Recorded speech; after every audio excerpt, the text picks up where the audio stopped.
Hey, what's up? This is Ricardo at Parts People, and in this video, we'll outline the steps for completing a part replacement on your Dell PC.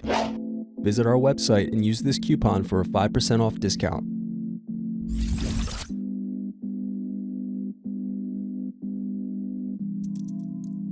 Use thin object to peel off screw covers.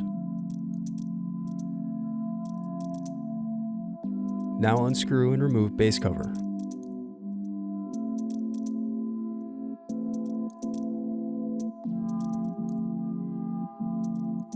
Then unscrew and disconnect battery.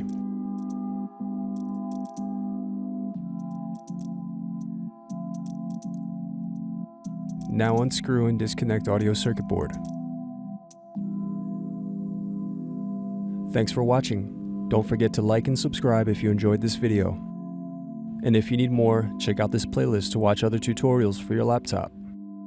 You can also click here to find parts for your laptop at partspeople.com.